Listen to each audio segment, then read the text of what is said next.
다 일어나십시오. 잠깐 묵상하시죠.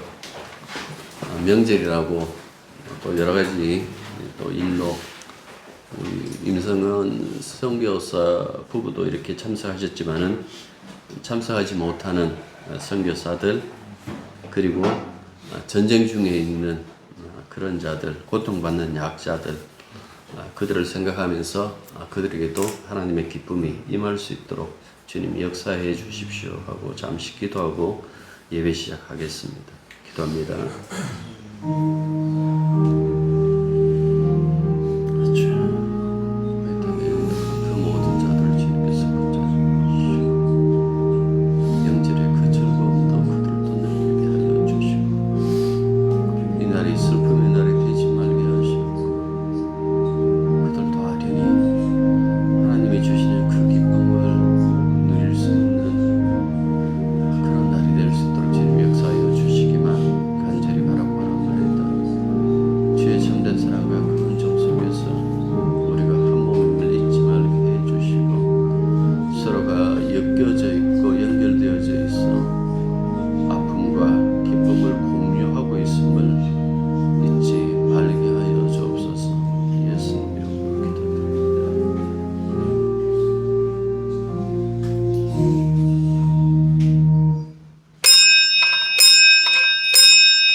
제법 긴 추석 연휴를 보내고 있는 우리들 이 안에서 여러 가지 그 기쁨과 여러 가지 그 마음들을 모아봅니다마는 주님 조금만 돌이켜 하늘 한번 쳐다보면 영원한 그 명절이 우리 속에 임해져 있고 우리에게 끝이 없는 그 휴식, 그 평화 그리고 그 기쁨을 주셨다라는 그 사실을 깨닫게 됩니다. 아버지 하나님, 이 시간 저희들 함께 모여 예배 드릴 때에 이 땅에 제한된 것, 기한이 있는 것 말고 영원한 것 생각하고 사모하는 그 마음 가지고 아버지 앞에 예배 드릴 수 있도록 도와줘 예수님 이름으로 기도드립니다. 아멘. 자, 하는 말씀은 출애굽기 17장 1절부터 7절입니다. 당분간은 교회력에 따른 그 설교 본문을 당분간 할 거예요. 하고 난 다음에 그 다음에 야고보서를 하겠습니다. 한 달 뒤에 하든지 아니면 다음 주 당장 하든지 그 다음에는 야고보서 하도록 하겠습니다. 자, 17장 출애굽기 17장 1절부터 7절 마지막 7절은 다 같이 읽습니다.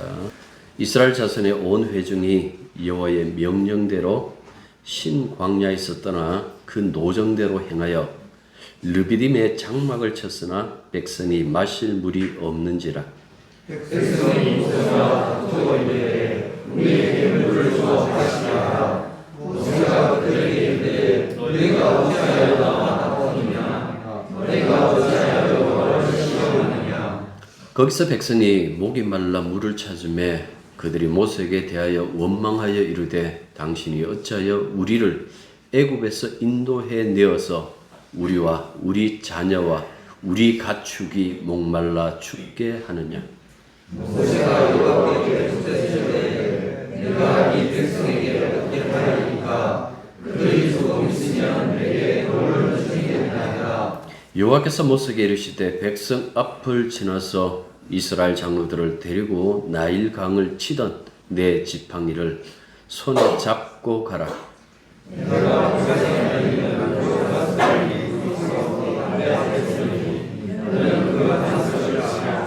그것에서 미워하오니 백성이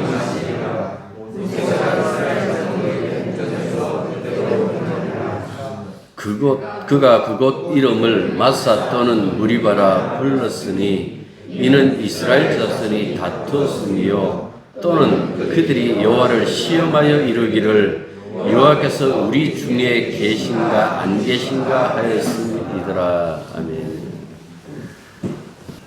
추석이 되니까 자주 보지 못하는 그 얼굴들을 볼 수 있으니까 굉장히 좋네요. 우리 속담에 이런 것 있잖아요. 더도 덜도 말고 늘 한가인 날만 같아라 라는 것. 그러니까 날마다 우리가 마주하는 그 모든 날마다 한가인 날 같았으면 좋겠다라는 그 소망이 담긴 그런 속담이죠. 연구하니까 추석에는 오곡백과가 풍성하고 따라서 많은 음식을 장만하여 먹고 즐거운 놀이를 하는 그리고 힘이 있는 그런 명절이기 때문에 이날만 같으면 늘 이날만 같으면 더 바랄 것이 없겠다라는 어떤 그 소망이 담겨져 있는 그런 말이겠죠. 그러나 오늘 우리가 읽었던 출애굽기 17장의 이 본문에 따르면 이러한 풍성함과 여유가 거리가 먼 상황을 보여주고 있습니다. 모든 것이 부족할 수밖에 없는 그 광야의 삶이기 때문에 그렇다라는 그 말씀이죠. 이스라엘의 긴 역사에서 광야 40년은 그들의 신앙 토대가 잡힌 그런 중요한 시기였습니다. 출애굽 이후에 가나안 정착하기 전까지 그들은 시나이 반도 그 황량한 광야에서 떠들이처럼 지내는데 우리가 읽던 이 17장은 초기에 해당하는 그런 상황입니다. 가끔은 이 광야하고 사막 이렇게 얘기하면 굉장히 낭만적인 그런 생각이 들 때가 있어요. 그 바람만 마주할 수 있는 그 광야에서 인간의 그 고독함을 한번 느껴보기도 하고 또한 그 사막의 이 밤 오직 별빛이 그냥 그 광고죠. 샤랄랄라 하고 이렇게 내리는 그 사막의 밤, 예? 거기서 수많은 별들을 보면서 그 어린 왕자 어릴 때 읽었던 그 기억하면서 B612의 별이 어딘가라고 이렇게 찾아보는 그 여유를 부릴 것 같은데 여러분들 그런데 광야가 그리고 사막이 그들의 삶의 터전이라면 얘기가 달라요. 그러니까 생존한다라는 것. 그 날마다 생존을 걱정하는 그 삶의 무게에 눌릴 수밖에 없는 그 장소가 바로 광야다라는 그 말씀입니다. 이 광야에서 가장 중요한 것은 양식과 물을 확보하는 거겠죠. 그래서 이들이 출애굽하고 난 다음에 홍해를 건너고 난 다음에 그 다음에 이어지는 그 이야기가 뭔가 하니까 출애굽기 16장에서는 양식 이야기예요. 메추라기와 만나로 이렇게 가득 차 있지만은 사실은 그 양식 이야기를 하고 오늘 우리가 읽던 17장 이 전반부는 물 이야기를 하고 있는 거예요. 잠시 16장을 돌아보면 이스라엘 자손들이 홍해를 건넌 지 한 달하고도 보름이 지났다라고 성경에서는 그렇게 얘기를 하고 있어요. 그래서 그들이 엘림과 호렙산, 시내산, 그 호렙산 사이에 있는 신광야에 도착했다라고 그렇게 얘기를 하고 있어요. 아마 한 45일 지났으니까 아니 그 이전부터 생각한다라면 더 시간이 지났을 거예요. 그러면 그들이 준비했던 그 모든 양식들이 다 떨어졌을 만한 그런 시기였을 겁니다. 먹을 것이 없자 이스라엘 백성들은 모세 아론에게 굶어 죽겠다며 원망하기 시작합니다. 그 16장 3절에 있는 말씀이에요. 그들은 이렇게 말해요. 차라리 우리가 이집트 땅 거기 고기 가마 곁에 앉아 배불리 음식을 먹던 그때 누가 우리를 주님의 손에 넘겨주어서 죽게 했더라면 더 좋을 뻔하였습니다. 그런데 당신들은 지금 우리를 이 광야로 끌고 나와서 이 모든 회중을 다 굶어 죽게 하고 있습니다라고 그렇게 얘기를 해요. 굉장히 극단적으로 얘기를 하죠. 그런데 그렇게 얘기할 수밖에 없는지 사람이 굶주리고 배가 고프면 신경이 날카로울 수밖에 없어요. 그런데 이런 말을 하는데 하나님께서 모세에게 그들의 그 요구를 들어주겠다라고 그렇게 얘기를 해요. 그래서 내려오는 것이 바로 만나와 메추라기. 저녁에는 저녁 바람을 타고 메추라기 떼가 그들 진에 내리고 그리고 새벽이 되면 그 만나가 이슬처럼 이렇게 돋아나서 땅에서 주울 수 있도록 만들어 주셨다라는 그 말씀. 그런데 이걸 주시면서 그냥 단순히 먹이겠다라는 그 말씀 아니에요. 거기에 보면 이렇게 되어 있어요. 그들이 내 말에 순종하는지 보겠다 하면서 만나와 메추라기를 제공하신다고요. 그러니까 출애굽 여정의 모든 것들은 두 가지 이야기예요. 과연 이 사람들이 하나님 백성으로서의 자격이 있는가? 이들이 하나님 말씀에 순종하는가라는 그 부분을 다뤄주고, 또 하나는 그럼에도 불구하고 끊임없이 사랑하시며 그들을 포기하지 않으시고 끝내 당신의 약속대로 그 가나안 땅에 집어넣으시는 하나님의 그 사랑, 그 열심을 보여주는 그 두 가지가 나타난다는 이야기예요. 왜 이걸 보여주는가 하니까 장차 이거는 그 출애굽 세대들에게만 국한된 이야기가 아니거든요. 성경이 모든 세대를 다 겨냥하고 있는 것처럼 우리의 지금 현 시점도 사실은 여기에 비춰서 이렇게 본다라면 나의 신앙이라는 것이 과연 늘 하나님 앞에 순종하면서 살아가는가? 아니면 이들처럼 늘 불순종하며 이제 나오겠지만은 하나님을 시험하거나 다투면서 그렇게 살아가는가라는 그 부분을 보여주는 거예요. 그래서 묻는 거예요. 너는 너 신앙 때문에 사니? 아니면 내 사랑 때문에 사니? 40년을 광야 생활을 하는데요, 이스라엘 백성들이. 이들이 불순종하기나 이들이 하나님 앞에 반역을 했을 그때도 만나를 그치지 않으셨습니다. 그만큼 철저하게 당신의 그 약속을 지키고 있는 거예요. 하나님 끝까지 당신의 약속을 지켜요. 근데 이들은 뭡니까? 틈만 있으면 반역하고 틈만 있으면 하나님을 시험했다라는 그 말씀입니다. 수천 년의 시간이 지났잖아요. 조금 전에 성경은 오늘날에도 유효하다라고 그렇게 말씀드린 것처럼 인간의 본성이라는 것이 여러분들 바뀔 것 같습니까? 안 바뀌어요. 믿지 않는 사람들도 이런 얘기 하잖아요. 사람 안 바뀐다. 사람이 바뀐다면 그건 기적이다라고 그렇게 얘기를 했어요. 사람의 그 본성은 바뀌지 않습니다. 사람은 어떻게 보면 때로는 주님을 위하여 모든 것을 다 할 것처럼 그렇게 얘기하는데요. 가만히 지켜보면 아니에요. 결국은 사람은 자기밖에 몰라요. 주님만 사랑해요. 제게는 주님밖에 없어요. 과연 그럴까요? 그 고백이 결국 숨겨놓고 있는 자기의 생존, 자기의 그 생존을 위해서 신앙이라는 것을 하나의 방편으로 생각하고 내가 힘들 때 이렇게 주님한테 도움 좀 받아야 되겠다라는 그 생각으로 신앙생활을 하고 있는 것은 아니냐라는 그 말씀입니다. 주님을 사랑한다라는 건 여러분들 굉장히 쉽게 말씀하시는데 여러분들 그거 어렵습니다. 사랑한다는 누구를 사랑한다라는 것 쉬울 것 같아요? 그 쉬운 일이 아니에요.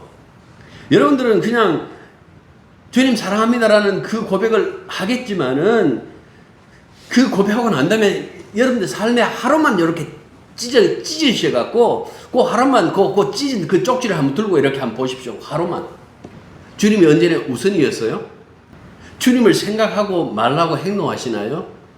그렇지 않잖아요. 사랑이라는 것은 언제나 그 사람의 머릿속에 그 사람으로 생각이 떠나지 않아야 되고 무슨 말 할 때마다 툭툭 그 사람이 튀어져 나와야 되는데 그거 안 하잖아요. 아무리 그렇게 대답해도 세밀하게 들어가면 사랑한다는 그 대답이 허구일 때가 숱하게 많을 수밖에 없다라는 그 말씀입니다. 왜 그럴까? 믿음이 연약해서 그럴까? 그것보다도요. 정말 감사한 이런 부분을 주님께서 아세요. 인간이 연약하다는 그 사실 알아요.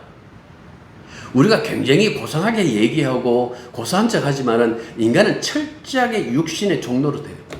그 몸뚱아리에 잡혀져 있다라는 그 말. 어느 날 굉장히 그 기쁜 얼굴로 감사를 넘치게 할 때 가만히 보십시오. 모든 것이 잘 풀리고 있어요. 그리고 내 몸도 건강해요. 심신이 지쳤을 때에 과연 진정한 그 감사가 나올까요? 습관적인 그 입버릇 말고 습관적으로 하는 그 말 말고 진짜 마음에 우러난 그 감사가 있는가라고 했을 때에 굉장히 여러분들 없을 거예요. 잘난 척해도 인간은 이놈의 육체, 이 육신에 늘 종로로 살 수밖에 없는 그 존재라는 그 사실을 보여주고 있어요. 자, 설계본문 17장 다시 보십시오. 물 이야기하고 있어요. 동시에 하나님과 동행에 관한 이스라엘 백성들의 생각을 보여주기도 하죠. 이스라엘 백성들이 하나님의 지시를 따라 이제 이 호렙산 시내산으로 향하다가 르비딤에 이르렀습니다. 문제는 그곳에 마실 물이 없죠. 형편이 얼마나 딱했는지 우리는 상상이 잘 안 갈 거예요. 밖에 나가면 바로 생수가 있기 때문에 그렇죠. 근데 이들이 머문다는 굉장히 척박한 광야. 이 광야에서 가족과 유일한 재산인 가축을 보존하려면 물이 있어야 되는데 물이 없어요. 한 대수 물 좀 주소 목말라요. 그 노래는 60년대의 어떤 시대상을 운운하면서 풀이해야 되는데 여러분들 그럴 필요가 없어요. 지금 출애굽기 17장은 날 것 그대로의 목마름, 진짜 물이 없어가지고 목마른 그 현장을 우리들에게 보여주고 있다라는 그 말씀입니다. 여러분들 목숨을 유지하는 데에 물이 더 중요할까요? 밥이 더 중요할까요? 물이 더 중요해요. 물론 사람 따라 약간씩 다르지만은 대체적으로 이렇게 얘기를 해요. 밥은 한 달 먹지 않아도 살 수 있다 그래요. 그리고 가끔씩 왜 40일 금식기도 그냥 공연히 쓸데없이 예수님 따라한다고 그렇게 하시는 분들도 있잖아요. 40일 한다 하니까 뭐 불교에서 혹은 인도에서 뭐라 합니까? 40일 말 놓겠네. 나는 100일 동안 했네. 나는 아직도 하고 있네. 그게 사실이냐 사실이 아니냐라는 그것보다도 아무튼 밥이라는 것은 그런데 물 금식할 때 물을 마시거든요. 왜 물 마시냐니까 평균적으로 한 일주일 정도 물 못 마시면 죽을 확률이 굉장히 높대요. 3절은 그 상황을 이렇게 전달하고 있어요. 3절 다시 보십시오. 거기서 백성이 목이 말라 물을 찾으매 그들이 모세에게 대하여 원망하여 이르되 당신이 어찌하여 우리를 애굽에서 인도해 내어서 우리와 우리 자녀와 우리 가축이 목말라 죽게 하느냐. 굉장히 다급한 어떤 그 목소리가 들려요. 모세는 자칫하면 이 일로 백성들에게 돌에 맞아 죽을 것 같아서 이 곤란한 입장을 하나님 앞에 아뢰지 않을 수 없다라는 그 말씀입니다. 그래서 하나님께서 모세를 통해서 이 해결책을 제시하는데 백성들의 장로들을 데리고 백성들 다 움직이는 것이 장로들 대표자들이니까 그 어른들을 데리고 호렙산 반석 있는 곳으로 가라고 그렇게 얘기를 했어요. 근데 그냥 가는 것 아니에요. 손에 뭐 들고 갔죠. 뭘 들고 갔어요? 성경에서 이걸 하나님의 지팡이라고 얘기를 해요. 왜 하나님의 지팡이라고 이 지팡이 안에 뭐 이상한 어떤 뭐 기적을 일으킬 만한 그런 것들이 담겨져 있어서 그런 것은 아니에요. 하나님의 지팡이라는 것은 앞으로 일어나는 그 모든 기적은 모세가 아니고 하나님이 일으키신다라는 것을 그것을 말씀하기 위한 하나의 도구가 하나님의 지팡이에요. 그래서 하나님의 그 지팡이 그냥 빈손으로 가는 것 아니에요. 하나님의 지팡이를 손에 들고 가야 했다라는 그 말씀입니다. 그런데 성경도 그 얘기를 하죠. 이 하나님의 지팡이는 뭡니까? 하나님이 파라오를 무너뜨리기 위해서 행하셨던 10번째 재앙 중에 첫 번째 재앙이 뭡니까? 나일강을 핏빛으로 물들게 했던 그 재앙. 그래서 누구도 물 못 마시게 했던 그 지팡이가 이제는 목말라 죽어가는 이 사람들에게 생수를 제공하는 그 지팡이로 변모하는 것을 지금 얘기해 주고 있는 거예요. 그래서 모세는 하나님의 말씀을 따라서 그 지팡이로 호렙산 반석을 쳤는데 거기서 물이 터져 나온 거예요. 그 순간에 그들의 반응에 대하여 성경은 기록해 놓질 않았어요. 왜 그럴까? 이스라엘 백성들에게 그 찬송, 그 환호는 늘 그때뿐이었어요. 그게 그들의 삶과 이어지질 않았어요. 앞서 14장에서 찬송하고 난 다음에 14장 마지막에 지나가면 곧바로 나타나는 게 무엇입니까? 그들이 15장 찬양을 하고 난 다음에 그들이 곧바로 나타나는 것이 원망이었다고요. 불평이었다고요. 사람들은 자신이 이익이 될 때만 환호해요. 그걸 누구보다도 성경의 저자들, 이 모세는 잘 알고 있기 때문에 그 대신 7절 보십시오. 이 사건을 압축해서 교훈을 남겨뒀어요. 그가 모세죠. 그것의 이름을 마사 또는 무리바라 불렀으니 이는 하나님의 자손이 다투었으며 또는 그들이 여호와를 시험하여 요 다투다 시험하다 이게 마사와 무리바 이 순서예요. 여호와께서 우리 중에 계신가 안 계신가 하였음이더라. 호렙산 그 이름 없는 반석이 있던 그 이름 없는 장소가 마사 무리바하고 이름을 얻었어요. 좋은 의미일까요? 지명이 가끔씩 사건과 연결되어져 붙여질 때가 있어요. 동국에 가면 안심. 물론 대구 지역의 많은 부분들이 사실은 이 왕건, 태조 왕건과 관련되어 있죠. 특히 그 안심이라는 동네를 여러분들 생각해 보십시오. 저기서 이 팔공산 밑에서 이 두 그룹이 이제 싸워가지고 왕건 쪽이 완전히 박살이 난다고요. 신순겸이가 거기서 죽잖아요. 오른팔. 그 사단과 거기 박에서 올라가는 그 길이 있습니다만 아무튼 그래서 도망가다가 안심이라는 그 동네에 이르러가지고 그가 한숨을 돌렸다라고. 그래서 뭐 대구 사람들 다 알아요. 왜 안심이라 그러는지. 그 유래를 다 안다라는 그 말씀입니다. 여기서도 역시 마찬가지예요. 왜 이름을 남겨두었을까요? 거기 살 것도 아닌데. 신명기 6장에 9장에 마사는 하나님을 시험한 곳이라고 언급하고 있고, 무리바는 민수기 20장에 보면 하나님의 다툰 것으로 이렇게 나와요. 왜 이름을 붙여놨는지 그 이유가 여기에 나와요. 이게 웬거니까 이들이 어떤 삶이라는 것이 반복의 역사예요.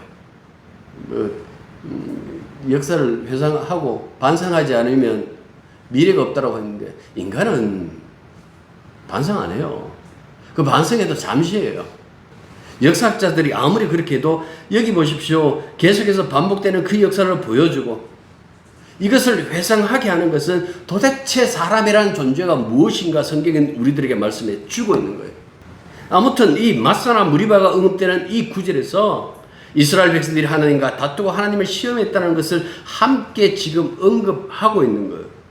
물론 편한 길도 아니고 광야길 그 험한 길을 가다 보면 거기다가 마실 물마저 없으면 하나님 의심할 만도 하죠. 그런데 그렇게 의심하는 것이 옳은가라고 했을 때는 성경에서는 그 얘기를 하는 거예요. 그거는 옳지 않지 않을까. 그때는 하나님을 의심하는 것이 아니라 하나님께 매달려야 되는 것은 아닐까? 그게 마사와 무리바 이야기예요. 지면과 연관해서 지금 경고하고 있다라는 그 말씀입니다. 지금 앞서도 말했지만 출애굽 시대상을 객관적으로 서술하는 것 아니에요. 다음 시대의 그 신앙에 반영하라고 지금 여기 남겨두고 있다라는 그 말씀입니다.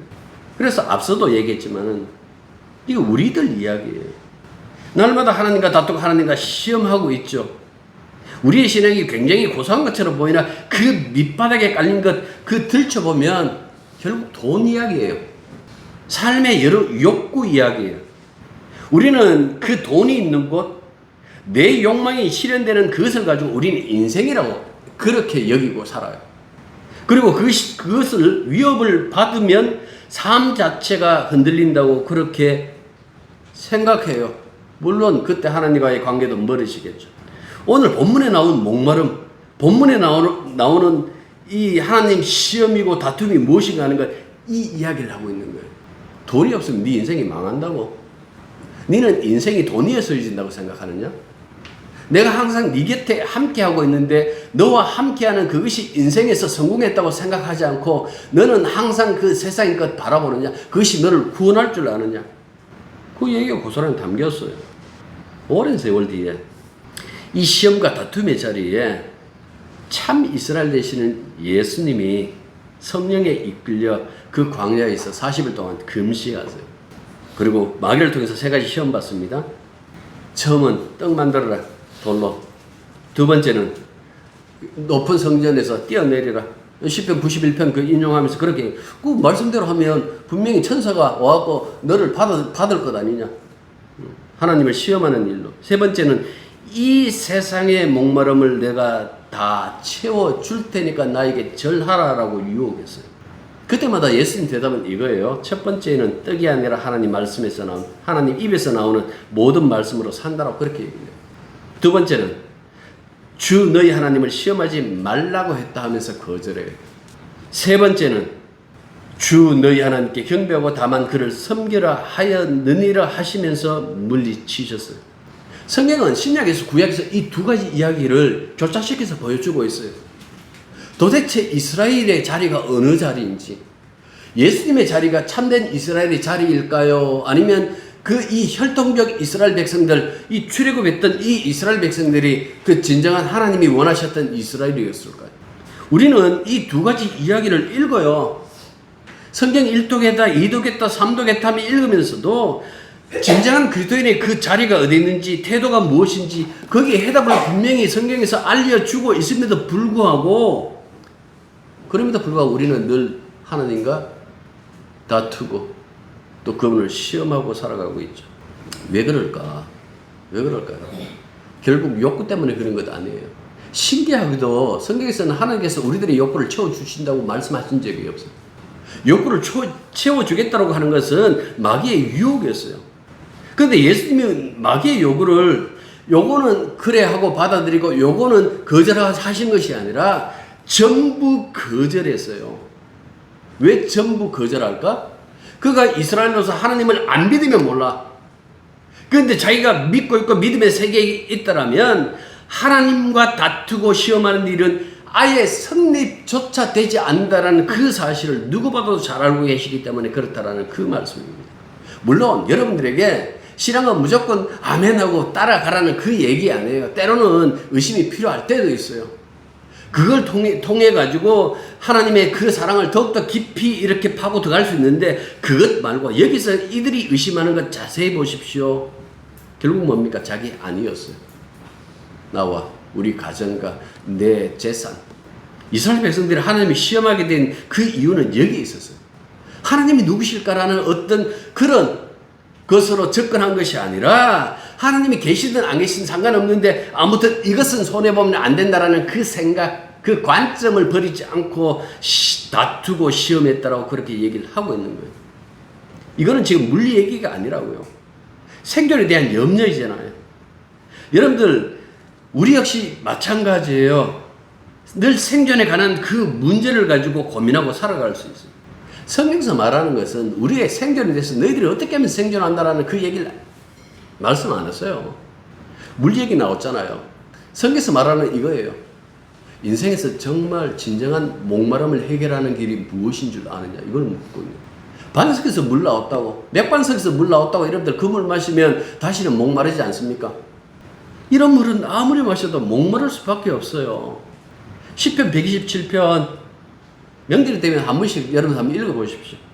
하나님이 함께 세우지 않으면 세운 자의 모든 수고가 헛되고 헛사라고 그렇게 얘기를 했어요. 그 헛됨과 헛사, 여러분들 헛됨과 헛사가 뭐라고 생각하세요? 아마 이렇게 얘기를 할 거예요. 세상에서 망하는 것, 사업하다가 사업이 그냥 쫄딱 망해버리는 거예요. 누구 보증 섰다가 그냥 그 보증 섰던 자, 세웠던 자가 도망가 버려서 내가 망하는 것. 여러분들 그것이 헛되고 헛사라고 그렇게 생각하십니까? 성경에서 가르치면 그 얘기를 안 해요. 성경에 가르치면 이거예요. 인간의 자기 구원은 결국 실패한다. 그게 시편 127편이에요. 네가 아무리 너를 구원하려고 노력해봐라. 너를 구원할 수 있는가? 하나님이 함께하지 않는 그 삶을 네가 아무리 성실하게 아무리 열심히 산다고 할지라도 그거 실패할 수밖에 없다. 인간은 자기 구원 못한다. 하나님의 아들이 이 세상에 등장했다라는 그 자체가 거기에 대해서 지금 경고예요. 너희들은 너희들 스스로를 구원하지 못하기 때문에 내 아들이 왔다. 내가 너희들과 언약을 맺는 거 다 실패했지 않느냐. 그래서 이번에는 아들과 언약을 맺고 그 언약을 성취했다. 이게 구원이잖아요. 요한복음 4장 한낮에 물깃던 수가성 여인, 예수님께 이렇게 요구하죠. 한 번 마시면 다시는 목마르지 않을 그런 물이 있으면 제게 달라고 그렇게 얘기를 했는데, 이거는 그때 이 여인이 예수님 말씀을 잘못 알아들었어요. 주님은 이렇게 말씀하시거든. 내가 줄 물을 마시는 자는 영원히 목마르지 아니하리니 내가 주는 물이 그 사람 속에서 영원한 생명을 누리게 하는 우물이 된다라 그렇게 얘기를 했어요. 그게 뭘까요? 물 얘기하시는 줄 아세요? 네? 가끔씩 기도원에서 사기치잖아요. 기도 몇 시간 해갖고 이 물 먹으면 모든 병 다 낫는다고. 여러분들 그 사기치는 인간만 나쁜 것 아니에요. 거기 속는 사람도 마찬가지예요. 나빠요. 얼마나 예수 믿기 싫었으면 그 물 먹고 나으려고 그러는 거예요. 이 이야기는 요한복음 다 읽어보시면 성령 이야기예요.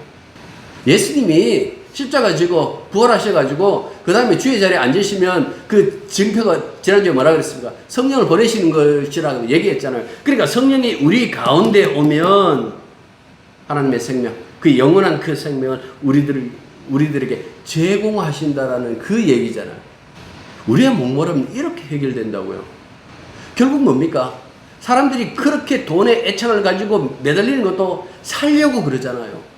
그런데 성경에서는 그거는 죽는 것이다라고 얘기를 하고 어떻게 살려고 하는 거 하니까 그 잠깐의 그 삶 말고 길어도 100년 안짝 안팎으로 이렇게 간다 할지라도 그 100년 그 좌우에 그 삶 말고 영생 이 가늠이 안 되는 영생 신의 영역 그 구원하신다고 그렇게 말씀하고 있어요.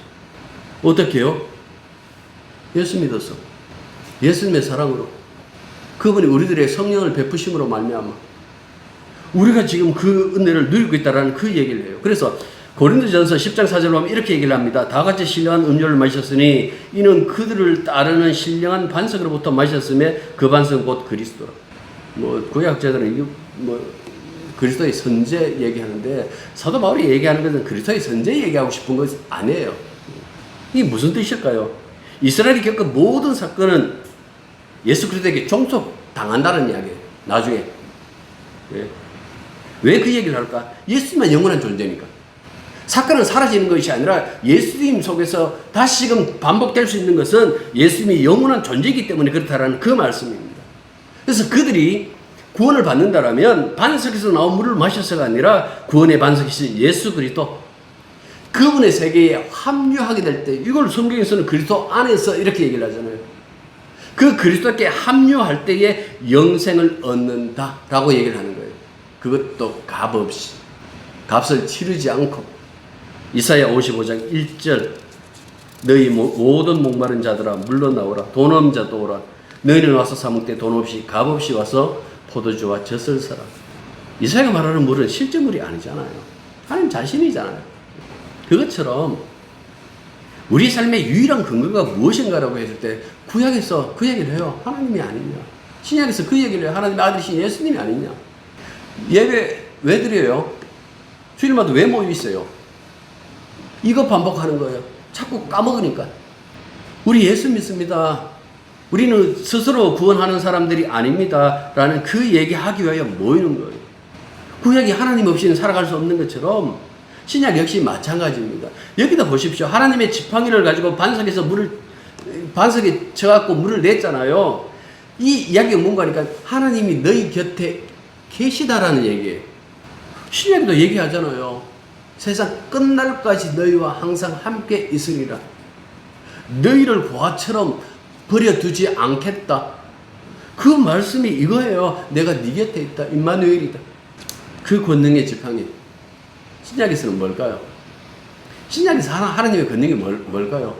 늘 우리의 이 결론으로 가는 거죠. 십자가. 우리를 살게 하는 그 하나님의 권능은 십자가예요. 그래서 예수님도 자기 십자가를 지고 나를 따르라. 그렇게 말씀하는데 자기 십자가 지는 것이 뭡니까? 너 죽었어. 이 이야기예요. 네 옛사람 이미 죽었어. 그럼 우리가 이렇게 얘기할 수 있잖아요. 나 살고 싶은데요, 주님. 내가 살고 싶어서 예수 믿는데요. 네 옛사람 죽어야 살아. 그리스도의 십자가는 항상 죽음 쪽으로 처음에 홍해로 인도하잖아요. 홍해로 들어가니까 살아나왔어요. 신약도 역시 마찬가지예요. 십자가 길, 그 죽음이에요. 왜 죽음 쪽으로 인도할까요? 그게 하나님의 정성적인 코스예요. 새 생명은 그 과정에서 나타난다고. 그래서 마지막 읽을게요. 빌립보서 3장 10절부터 11절. 내가 그리스도와 그 부활의 권능과 그 고난의 참여함을 알고자 하여 그의 죽으심을 본받아 어떻게 했어든지 죽은 자 가운데서 부활에 이르려면 이게 정상적인 코스였어요. 죽음에 이르는 그 길이었는데 그게 부활에 참여하는 그 길이다. 신학적인 유명한 그 명제가 하나 있어요. 십자가 없는 부활은 없다. 그 이야기를 하고 여러분들 우리 곁에 늘 주님 계시다는 거예요. 그래서 배우십시오. 야 앞으로 열심히 잘해야 되겠다. 그래서 생각하지 마시고 예수님 고맙습니다. 이 한마디 하세요. 기도하겠습니다. 저희들의 모든 삶의 언제나 주님의 은혜 가운데 있다라는 이 사실을 잊지 말게 해 주십시오. 믿음이냐 하지만은 사실은 내가 살기 위한 몸부림이었고 그것으로 믿음을 대체하고 있는 것처럼 보이지만은 우리의 구원은 그것에서 난 것이 아니라 십자가에서 주님의 죽음을 통해서 났다라는 그 사실을 성경은 끊임없이 말씀해 주고 있습니다. 주님을 향한 고맙습니다라는 그 말 한마디 할 때만은 우리들이 진심이 담기게 해 주셨고 삶의 그 평생 우리의 욕구가 사라지지 않겠지만은 그럼에도 불구하고 살아가면서 단 한 가지 내가 망했다고 생각할 때에 다시금 주님을 생각하며 주님 앞에 고마워할 수 있는 그 마음이 든다면 우리가 실패하지 않고 성공한 인생이라는 그 사실을 잊지 말게 하여 주옵소서. 예수님 이름으로 기도드립니다.